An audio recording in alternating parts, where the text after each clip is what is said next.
Hey everyone, welcome back to the channel. In today's video, I'm going to show you how to convert low resolution logo into high resolution vector in Canva. It's really simple and easy. First of all, just open up any size of your Canva and then simply upload your photo.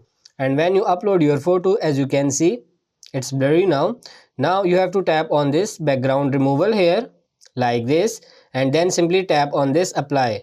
Now tap on this share, tap on this download and go for this transparent background and then download it. Now just simply upload that same photo we have just downloaded and then tap on this add page and drag your uploaded photo here.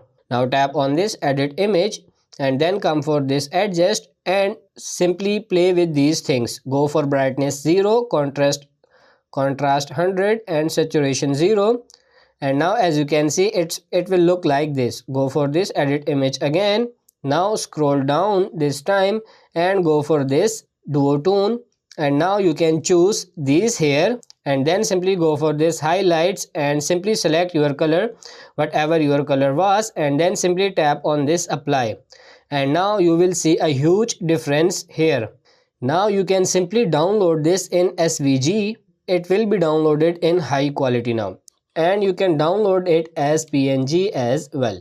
So that's pretty much it for this video. I hope this video was helpful. If it is, like it and subscribe to the channel. Thank you.